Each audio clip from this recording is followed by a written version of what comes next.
Welcome, everyone, to our online series called Secret Scientific Discoveries That Are Changing Everything.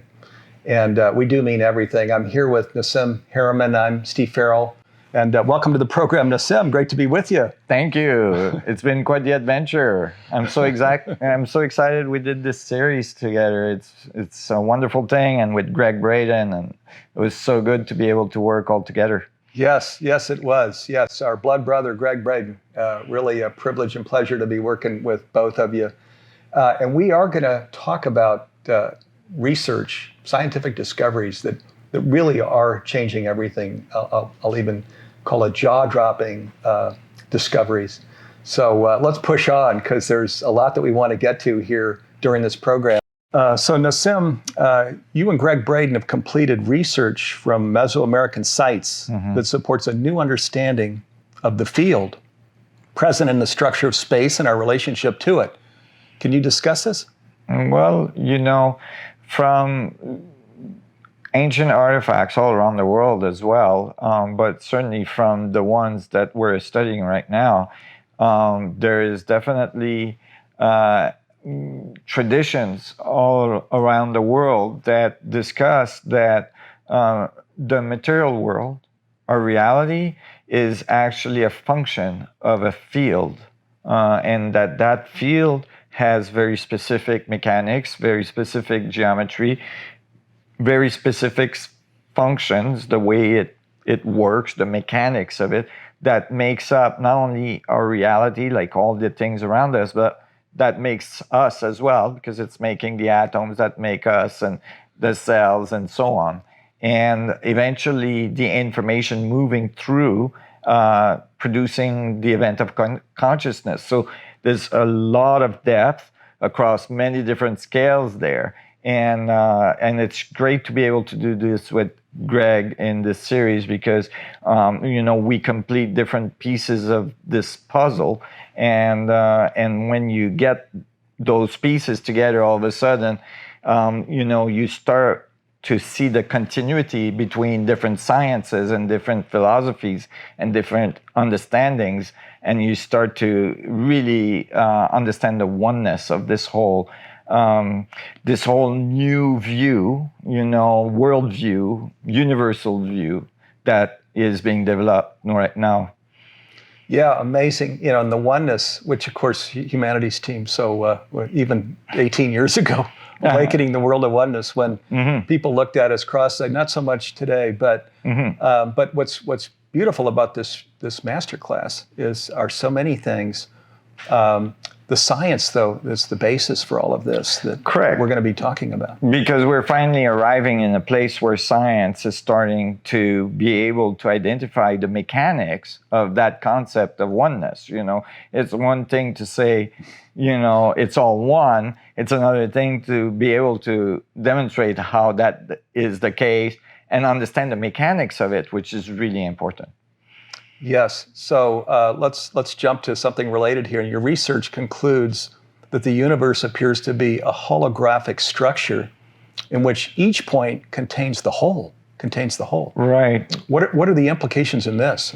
What does that mean, just for people that right? It might sound really esoteric, but actually, it's a function of a hologram. Is that you can cut it and cut it and cut it. And each time you're gonna get all the information that was there, plus a resolution change, every time you cut it. But if you have a hologram of an apple and you hit it with a laser, you'll get an image of an apple appearing in the space.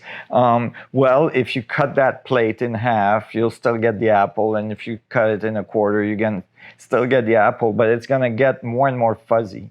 What I've written in physics is basically this idea that you have different scales, and each one represents a certain level of coherency of the information, and basically you have screening across the scales that makes it so they have different energy levels, right? And the energy screening, the thermodynamics of this screening is actually what we see as mass, electromagnetic fields, and charge and all this that makes up our reality. So that it's one thing, right? But it is continuously, changing at different scales.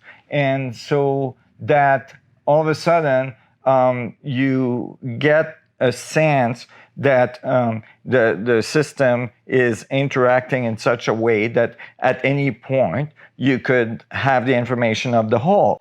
Now, when you write the equation, it happens to come out that way. That is, when you look at a proton, you can look at the function of that proton and mathematically get the temperature of the universe, the mass of the universe, the radius of the universe. You can get information about the universe because of the relationship of this one teeny proton to the rest of the universe, if you understand this scaling function and how things work. So it's holographic, meaning that at any point in the field, you can have the information of the whole.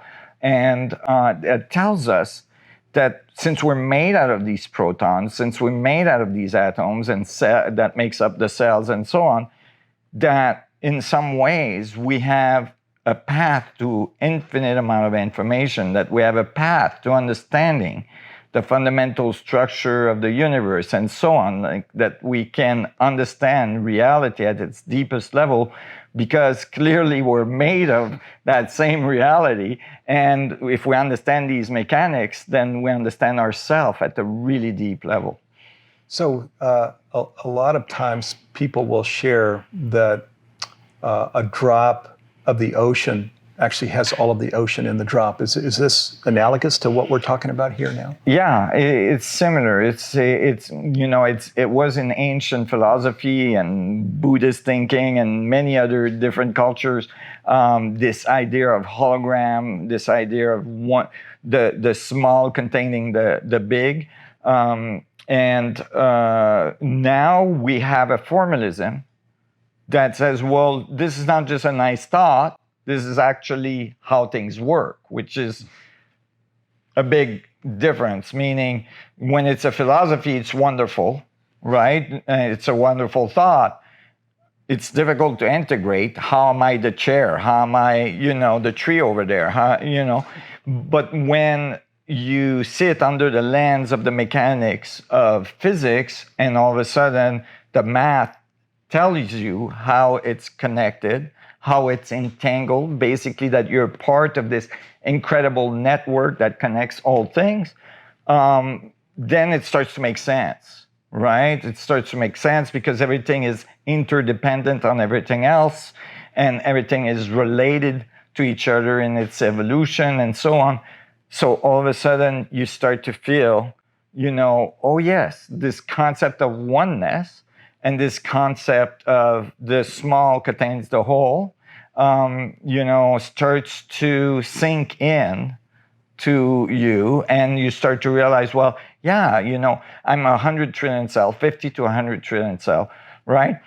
Each cell is made of 100 trillion atoms, right? That's already a lot of information. It's a very complex system, right? It's 100 trillion multiplied by 100 trillion is a big number. And then you have each one of these atoms made of Planckian particles that are like billions and trillions of them for each proton. And so now you realize, wow, like the complexity of me is really, really high. And when you think of yourself, all of a sudden you think of yourself in a different way.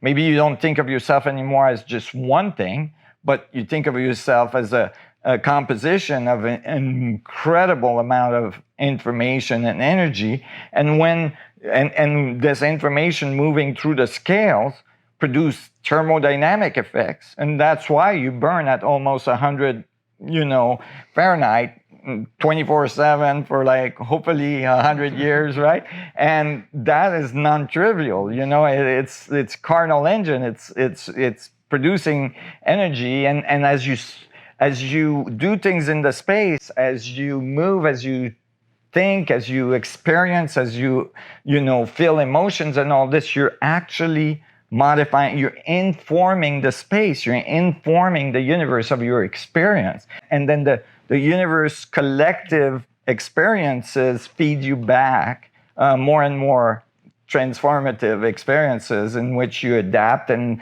interpret as well, and so on. And so you get this feedback between this oneness and you, which you're part of, and then you start to feel the impact you have and the importance of what you do and what you think and how you feel and so on.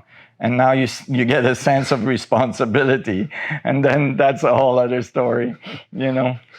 So the thing I jump to in the science is then when we talk about omniscience or omnipotence, the science, in a sense, is talking about how this could be true, isn't it? Because in my own life, sometimes the term is used, non-local intelligence, that I feel. I mean, where did this come from? I don't, I have no idea. Remote viewing, all these kinds of things. Yeah. Right. So, and other things that are where time can't be true because it was things that happened that were out in the future, months or years. So this could partly explain this whole omniscience and even omnipotence, where we're actually garnering power from the one, if you will. Yeah, actually, this is really important thing. It's I always say this. It's like esoteric experiences or spiritual experiences are based on mechanics and physics that we haven't understood yet. And this is what's really exciting now, is that we're starting to understand these mechanics, and all of a sudden it doesn't sound so voodoo that some students off the campus in some university on the West Coast or on the East Coast or somewhere where they're doing studies as they did on remote viewing, and found overwhelming evidence that even an untrained person just plucked off the campus at Stanford, can get pulled into a room and asked to remote view a place in Russia and nail it, with some 80%, accuracy. Now, this was published in very respectable physics journal and so on. This was very respectable physicists making these measurements. And so how's that possible? Well, it sounds voodoo, it sounds crazy, it sounds voodoo if you don't know that you're part of a field that's holographic, in which each point contains all the information. But if that's the case, if every point in space, if every atom you're made of contains singularity, and I could go on technically, but I'm not gonna want to bore you or the audience. You can definitely say that you have access to information that's non-local or based on time arrows in space, meaning that you can transcend, space and time, or at least time, and that you can be in non-local space and get the information from non-local space with senses that are beyond just the 5 senses that we utilize every day. Yeah, amazing, astounding. So our partner in this program, who we've talked about, Greg Braden, has shared that there are many potential applications for the new physics and biology, including in energy, space travel, medical, computers, healing of trauma, and so much more. Can you help us vision some of this, or understand what examples of this might be? Oh, yeah. I mean, the implications of understanding the fundamental physics of this fundamental field have, very large implications in many fields, like from even temporal violation, as we were talking about, like meaning being able to predict things in times and so on, which are not precluded from Einstein field equation neither, so people understand. But as well, energy production and gravity control and health implications are remarkable, tremendous. We're talking about almost infinite amount of energy available in every point. Or we're talking about being able to control gravitational fields, just as we've built a whole civilization in the industrial era based on controlling electromagnetic field, which we succeeded in doing very well, and produced the civilization we have today, where we're transferring data over electromagnetic waves and we're using electricity and all this stuff. Well, now the next step for humanity is to control the gravitational field. This could not be possible because we didn't have a fundamental analytical solution to the gravitational constant, meaning we didn't understand gravity at its most fundamental level. Einstein told us that it was the curvature of space-time, but he didn't tell us what space-time was made of. And so now we're discovering that actually space-time is a fluctuation of the quantum field, like a plasma. It's a structure, and that structure, yes, when it curves, it produces gravity, which is what Einstein found. But that is a real structure. It does produce real effect. We call it gravity. So it's not just a conceptual thing. Now we are actually understanding the mechanics of this, and it's giving the right solution for the mass and for the electromagnetic field and for charge and all this. So all of a sudden we understand where these things come from, forces, and now we can even imagine that using this technology we could extract matter directly from space. That is, the replicator, it becomes possible. We're talking about opening the mouth of wormholes. We're talking about warp drive. We're talking about, very, very advanced technology can emerge from this. And I assure you that this is not, so fringe, meaning like there is a section at NASA, Sonny White works in it, Dr. Sonny White works in it, and, they've been trying to make a warp drive for multiple decades using quantum vacuum fluctuations. So this is not so far out. It's just that now I've been able to solve the equations in the standard model of physics with no free parameters, all from first principle, describing, these scales and these constants, and that gives us the roadmap for the development of those technologies. So you're bringing in constants. So these cosmic constants is something that is one of the things central to your work. Can you just share a little bit about that? Well, they're central to physics, meaning as we did physics over the ages, we've discovered that there is fundamental constants that the universe continuously use, and that they represent certain things like electromagnetic forces, gravitational forces, quantum forces, and so on, the Rydberg constant, the G factor, the gravitational constant, many different constants. And they are not necessarily well related in the standard model because they were discovered at different times and they were discovered with different formalism.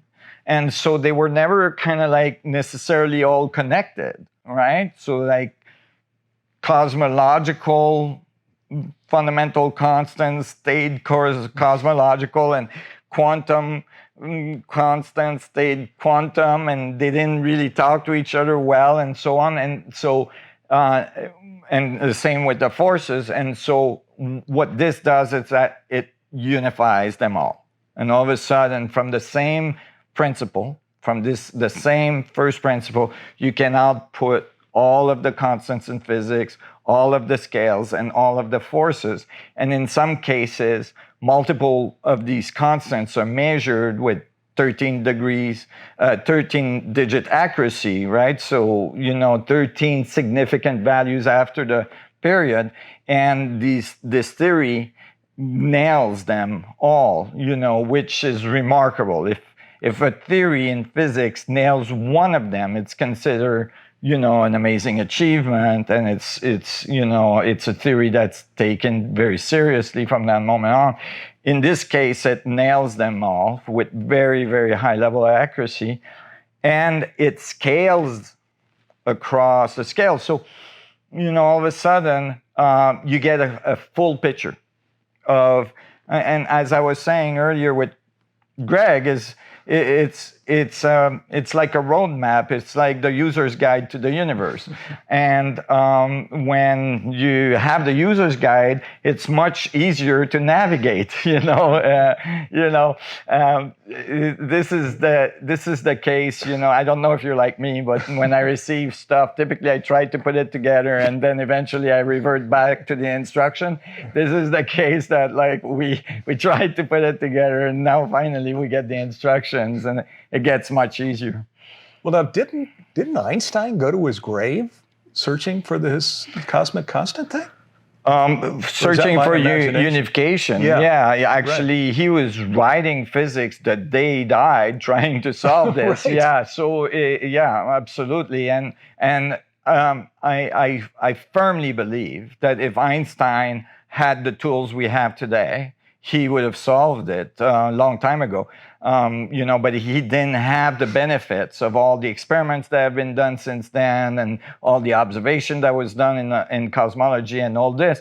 For instance, his theory of general relativity predicted singularity, predicted black holes. In fact, the solution to Einstein field equation is a black hole. That's the first thing that was found by Carl Schwarzschild that solved the Einstein equation for Einstein, because Einstein didn't solve them. He just put the concept out. But Einstein had not the benefit of observation of black holes, so he thought that those were probably not necessarily real, and many others, had some reservation about a point of infinite density because the scaling concept was not there, fractals were not there. There was a bunch of things missing. If Einstein would have had those confirmation, I think Einstein would have put the pieces together, because people don't realize, but Einstein published papers at the time with Rosen, for instance, describing subatomic particles as mini singularities, and that were connected through wormholes. People don't realize this. This is so when I'm talking about singularity at the atomic level, people think it's a very far out idea that's very far from mainstream. But this is the father of some of the mainstream physics, most prevalent mainstream physics on the planet, that talked about singularities at the Planck scale or at the atomic level, and wormholes connecting them.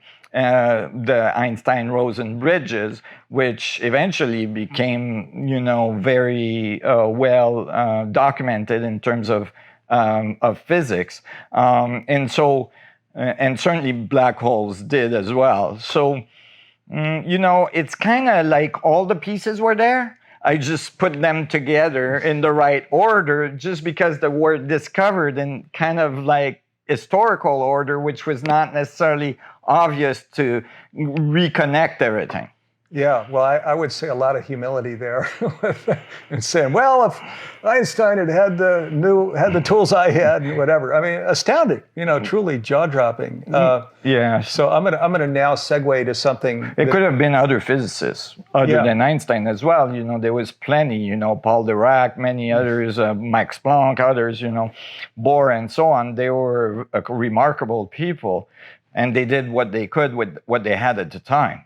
Yeah, yeah. Still, which was already remarkable. So this cosmic constants thing is something to celebrate. Like these remarkable scientists that we're talking about, and they didn't quite get there, couldn't get into that end zone, and that's what your research is bringing. What's really remarkable, and as Greg talks about it, is that all that knowledge was known by the ancient civilization. That is, the philosophy of it was there. The concept that there's a field, they called it mana, prana, chi, all kinds of things. They talk about its geometry. They talked how it was generating singularity, and that everything was inside everything. I mean, the water drop in the ocean thing.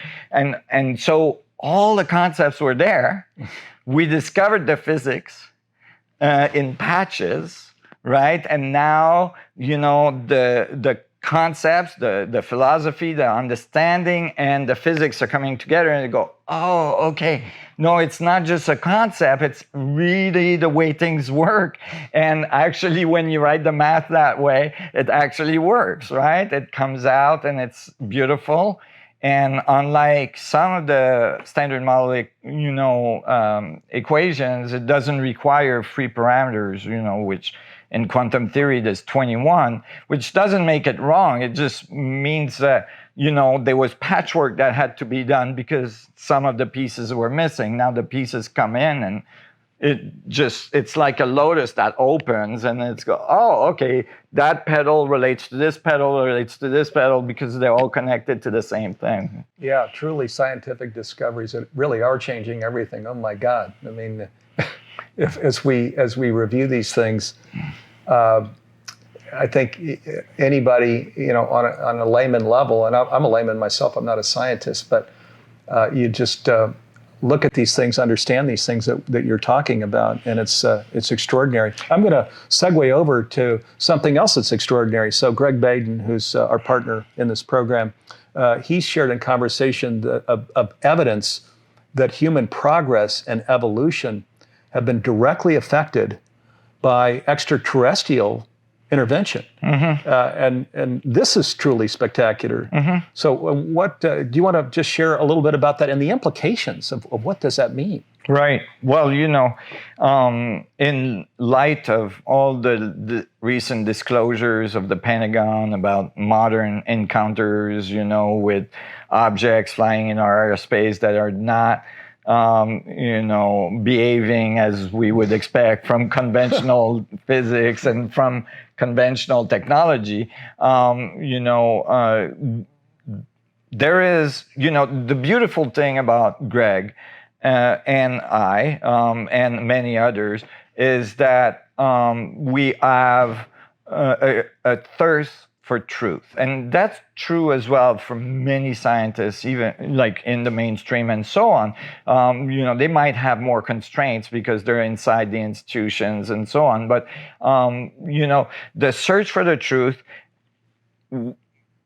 doesn't permit you to prejudge a phenomenon without data and studying it and staying open about what the outcome of conclusions you're going to come to, right? And both, and Greg and I were on that path when we met 30 years ago in a small restaurant in Santa Fe, New Mexico, and discussed all these things. And since then, we were looking at physics, we were looking at biology, we were looking at consciousness, we were looking at ancient civilization and artifacts, temples around the world.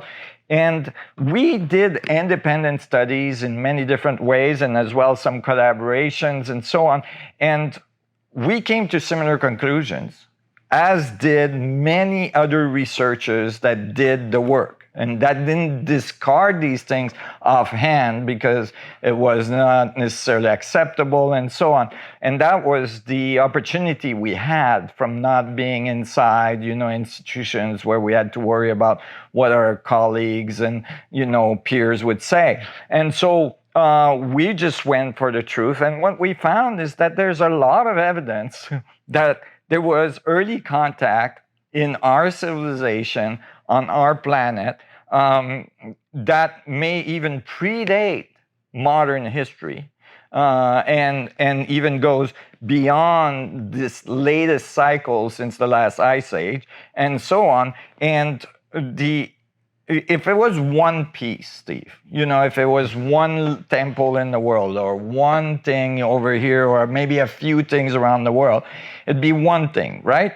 But we're talking about thousands and thousands of anomalies, right? And these anomalies are non-trivial. And I'm not talking about, an archaeologist going to a site and saying, well, since I can't imagine anything else, I'm just going to say that it's a bunch of slaves that pulled on this 1,000-ton block for 400 miles in the middle of the desert across a mountain range and a river and stuck it there and then carved it exactly right as if it had a CNC or a computer controlled machine cutting it, right? Because the symmetry is insane and all this stuff. Like, no. You can't know that maybe in the 1800s it was acceptable to like say this and because that at the time was the only thing they could think of. But now that we know what it takes to do this and we've studied these things and all this, it's like, no, that's not happening that way. So something different happened, and so we're just following the data. And when you follow the data, both of us came to conclusion, with many others, as I was saying, that there was not a linear evolution on our planet from cavemen to modern men that lead us to today. There is definitely, cycles of evolution that occurred, and some of these cycles were interrupted by large events, cataclysmic events, in which we lost a piece of the information. And now the information is reemerging because imagine it's like a civilization that would find ancient artifacts, right? Temples and stuff. Early on would find the ones that are the most obvious. And then as they went along, they would find the ones that are older and older because they'd be deeper and deeper or harder to find, in the jungle and so on. And we're finding this. So in this course, we're discussing this, and we're discussing it freely, and it gets easier for us to discuss it now that there's been, disclosure and it's been more accepted. That there is a phenomenon that is occurring even today, right? Absolutely. And so as we talk about today, you've just released here, I think it was in October, November, you released some research that is astounding in what it's peer reviewed in what it is sharing. Is there anything? And we've touched on some of the things that are a part of your research, but are there any other things in your research that you'd want to share relating to this?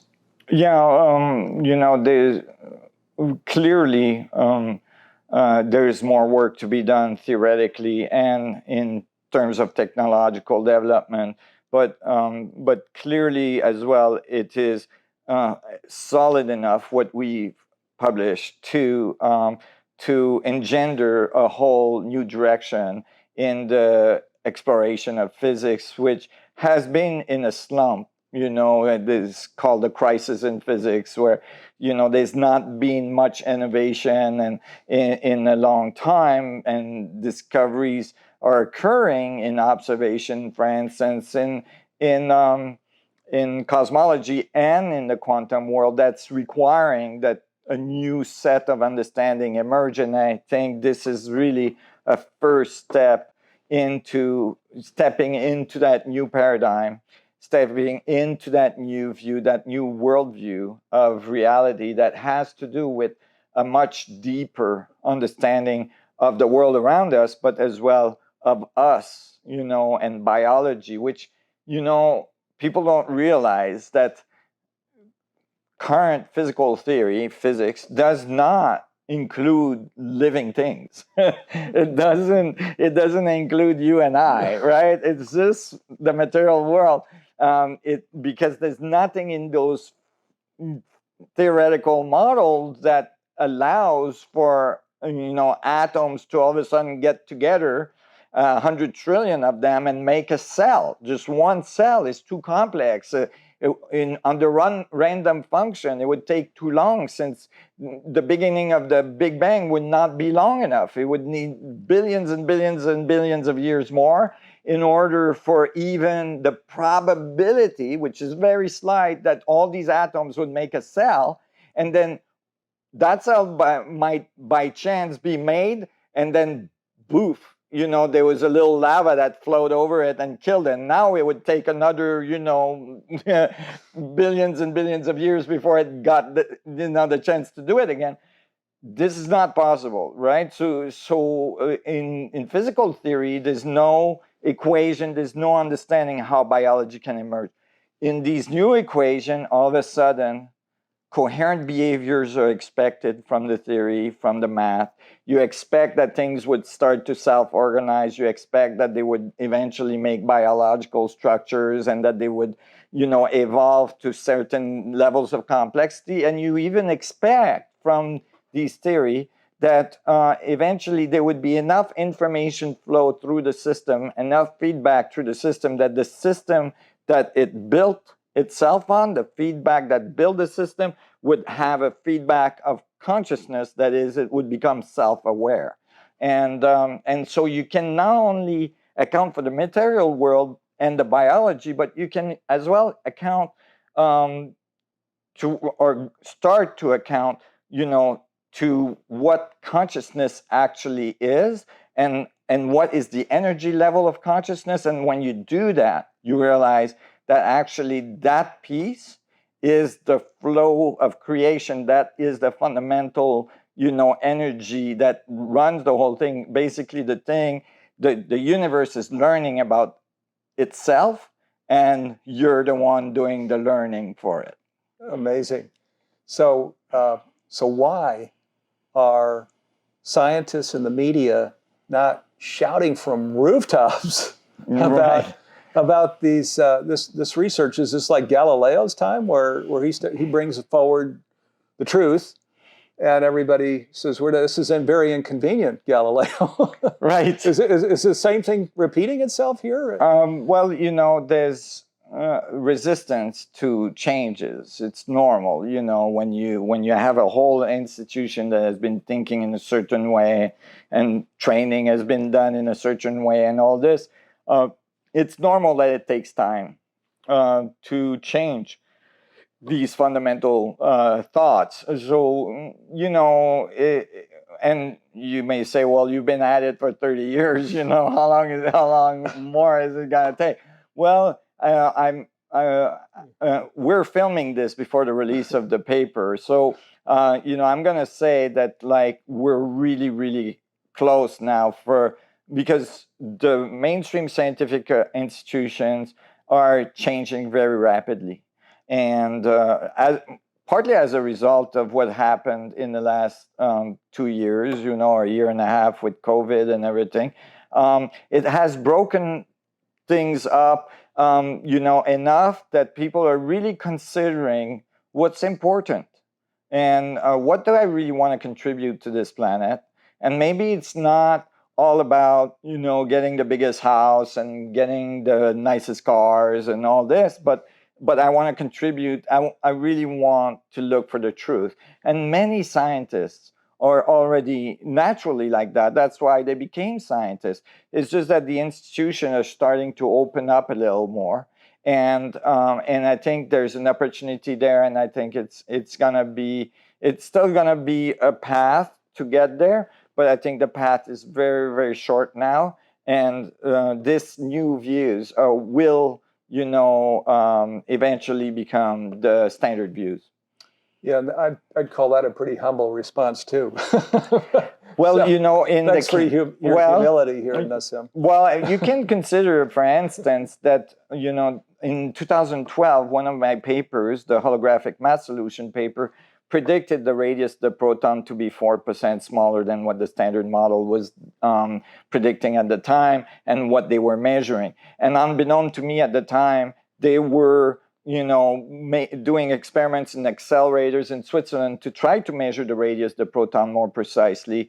And I published in 2012, and in 2013, they published their results, and it turned out to be 4% smaller. Now, that was contested at the time because 4% in quantum theory is like another universe, right? Like, quantum theory is written typically with like accuracy of 10-digit accuracy. And so, to have something like the nuclei of the atom, the center of the atom, to be 4% different than what they had in their model is like, oh my God. And so so it was contested initially. The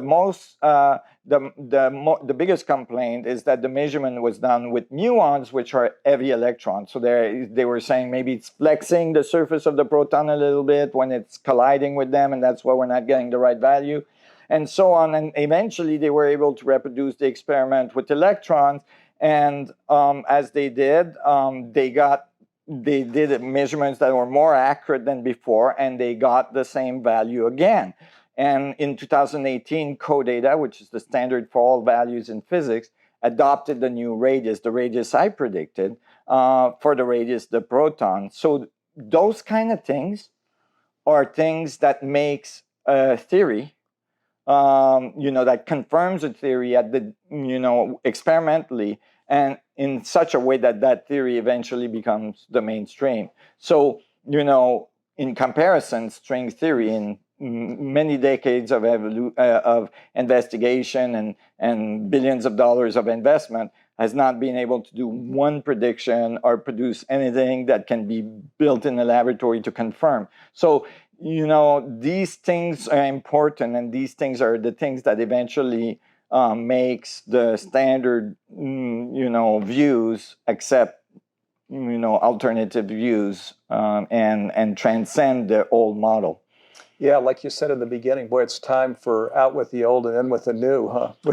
Correct. Yeah. You said physics has been stagnant for a while. Well, It has. Not any longer now, huh? Right. Well, now there's a door that opens. There's a window that opens, and all of a sudden we have a whole universe that really, like I said, it's like a flower, but it has infinite petals. Like you can now the exploration has a whole new avenue to go to, and I can't even imagine where it's gonna go and how deep it's gonna go and how remarkable it's going to get. So far, it's made me cry. It's made the physicists that I showed these equations to cry, and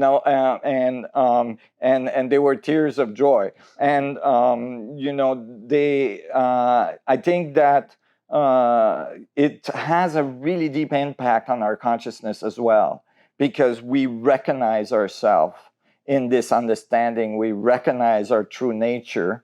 And as we do, we transform our relationship to ourselves and to the material world.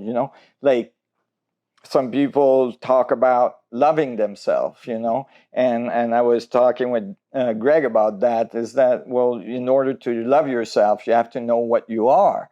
And if you don't know that, then it's difficult to love yourself. But when you realize that you're part of this amazing universal mechanics, from the infinitely small to the infinitely big, then you experience yourself in a different way. Yes, you do. Yeah. So I said at the beginning we were going to talk about secret scientific discoveries that are changing everything, and man, are we there or what? So we're going to now segue over to this research, this cutting edge research. And for people that want to take a deeper dive into what we're talking about here, Nassim and I, Greg Braden and I, let's go ahead and share that based on this cutting edge research that we decided to create a masterclass together, a masterclass that empowers people in the choices they make, creating the highest vision of their self, and also manifesting the best vision of the world that we can possibly imagine. And let's pull up the veil here on the name of this masterclass. So it's called Forbidden Science: Secrets of the Past, Promise of the Future. Mm-hmm. And so I know you were real excited about this project here, Nassim. I was. I certainly have been. You heard Greg share about the project. Why are you excited about this masterclass? Well, it's a really important thing. There's multiple things. I've known Greg for 30 years, and I was excited to share the screen with Greg and do something together. And people have been waiting for a long time for that to happen, and I've been asking. So I'm glad we can do that. And then I was excited as well because I have done during this isolation period, a lot of research, and I've solved many important things, as I was saying, and I'm really excited to be able to share those things with the public. So that was exciting. But as well, I'm generally excited about the state of the world. I'm generally excited about the transformation that's occurring. Although it might look grim when you look at the 5 o'clock news, actually there's remarkable things that are occurring, and there's remarkable openings that are occurring that are making it so transformative for humanity. And it really kind of like opens the door a little bit for all this new stuff to come out. And you can see it come out at many different levels, from all kinds of different institutions. And I think this is a really good thing, although they may be birthing pains associated with it. Certainly for me, after 30 years, I feel like I'm finally having the baby. But it's I think it's a really important moment, and I'm pretty excited about it. Yeah, me too, and I'm guessing viewers are too. It's an astounding new masterclass, this Forbidden Science masterclass. It takes a deeper dive into all of the things we're talking about, and this program that we're creating here now is coming behind the creation of the masterclass. So this has already been created. We've seen it.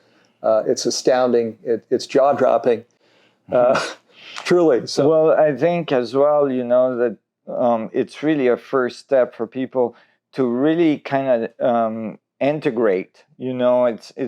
It's hard if you go to a conference, in an hour and a half or 2 hours, or even if it's a few hours conference, to really be able to get the sense of all of this.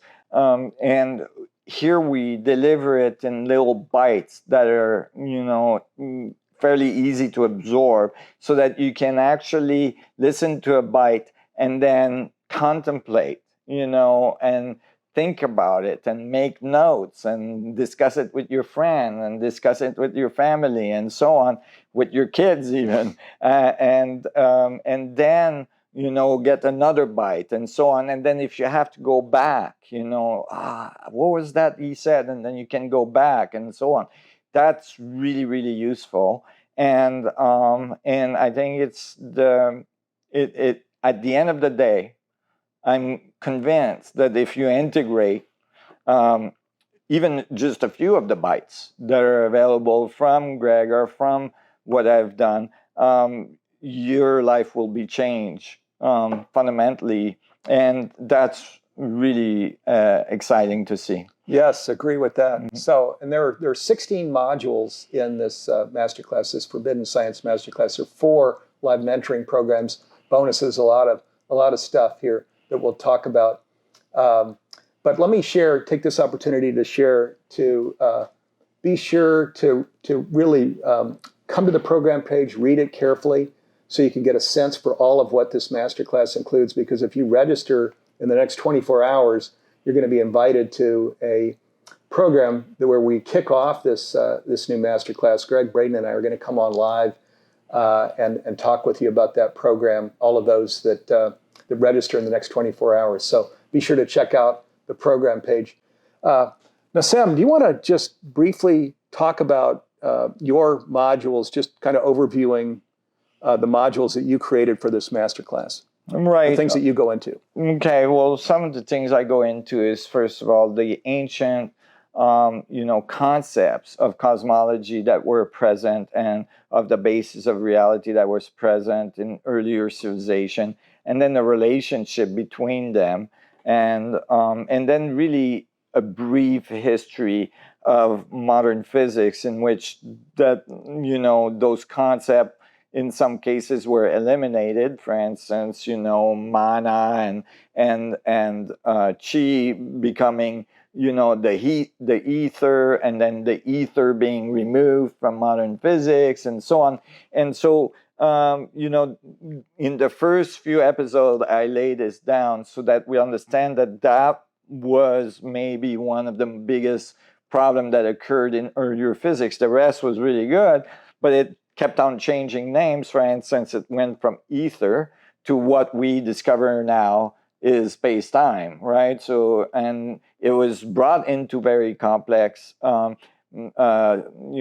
modeling of mathematics, and it kind of lost its physical attributes, which sent us kind of on a path that in which we ended up kind of at a dead end. And now by realizing that this quantum field of fluctuation that was still in the equations, just called a different way now, quantum field equations, or quantum fluctuations, or 0 point energy, and so on, that this was actually the good old ether, but expressed in a formal way differently. And so then I start to talk about the mechanics of this field of these vacuum fluctuations, and how they cohere in islands, right? And so you have like a Bose and a Fermi phase and all this, and I describe how the thermodynamics of such a thing, produce angular momentum and spin and these, and then you start to understand the mechanics of this thing, and you go, oh my God, it's pretty straightforward mechanics, right? And you start to realize, oh, the forces is just the function of these mechanics and how they relate with each other. And now you're starting to understand the world around you in a completely different way. And in every episode, I try at the end of the episode to give you something to contemplate, a takeaway from the episode, so that you can think about it or experience it in your own body. Because you're made out of all that stuff I'm discussing. It's not outside yourself only. And so, and then eventually I get to that part where I discuss ancient civilization, monuments, and all kinds of things that were left in the later episodes on our planet, and the evidence that supports that there is probably billions of planets in even a galaxy alone that could support life, because we're having a hard time finding stars without planets at this point. Most of stars have planets, and many are in the correct golden knock region to support life. And then that extraterrestrial life might have been present very long time ago, and that they might have found the Earth a very long time ago, and that many traditions around the world supports that view.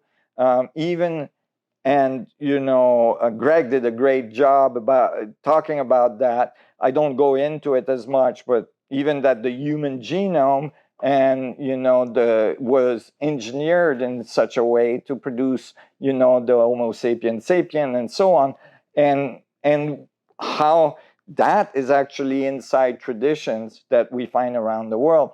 And so there is that, and then eventually I get into, well, what does this whole mean for our future, right? What kind of technology comes out of that? What does our future look like with a unified view of physics, with a unified view of science in general, not just physics, but biology, chemistry, consciousness study, archaeology, and everything. So it really shows a map, again, the user's guide to the universe. Where does that lead us? What is our future with this understanding, and how remarkable that future looks like, and the amazing opportunity we have to manifest that for ourselves in this life, and for the generation to come. Yeah, and let me share too, without giving away the whole arc of the masterclass. At the end, Greg and Nassim do a module together that's astonishing, and the archaeological evidence even that they take a look at the very end of the module is pretty astounding. Now let's take a look at Greg's modules. Module 1 is actually with Greg Braden and Nassim Haramein together. It's called Cosmology Matters. This discusses the breakthrough discoveries in physics and biology. Module 2, your story is your life. Module 3, we are the unified field. Module 4, fractal space and fractal time. Module 5, we are the technology we've been waiting for. Module 6, awakening deep intuition. Module 7, forbidden biology. And Module 8, forbidden cosmology. Now, let's review all of what you get with Forbidden Science when you register. First, this special limited time bonus. If you register in the next 24 hours, you will be invited to a virtual fireside chat just before the program starts with Greg, Nassim, and me. You don't want to miss it. You also get all of these items: 7 video modules with Greg Braden, 7 video modules with Nassim Haramein, 2 video modules with Greg and Nassim together, the first module, Module 1, and the last module, Module 16.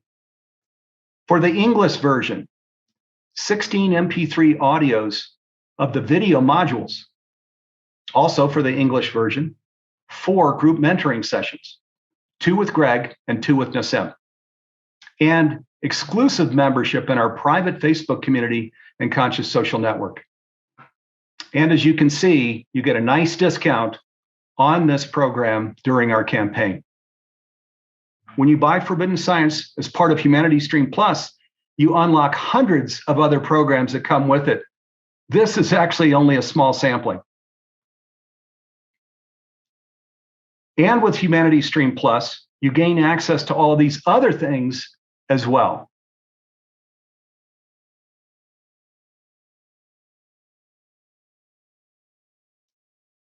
Now, as you can see, you have 2 options when you purchase. Forbidden Science is a standalone program with a nice discount, and Forbidden Science is part of Humanity Stream Plus, and you get hundreds of other programs for only a little more. Be sure to choose the option that works best for you. Okay, so here as we wrap up this program, Nassim, let me just invite you to bring in any closing remarks, any invitations that you want to extend to our viewers. Well, if I was to hope for an outcome from you taking that class, I would hope that there is certain pieces that stay with you for the rest of your life. And one of those pieces, and I think I could talk for Greg and for I, is that you are a remarkable being, that you have an amazing capacity that might not be completely, overt to you, that might not be completely clear to you at this moment, but by understanding these principles, what Greg is saying, what I'm saying, you can discover this potential in you that is infinite in nature, that you have access to information not only from the outside in, but from the inside out, and that by learning these simple principles and by applying them in your life, meaning by continuously by continuing to research these, and we give you all the resources so that you can research this, you can actually transform and transcend many of the trauma you've experienced in your life, and we've all had those, many of the difficulties you might encounter and so on, and see an amazing potential for humanity, which is critical at this time, because there's a lot of people discouraged, and for good reasons. However, there's an incredible potential that's developing at the same time, and that's what we have to keep our eyes on.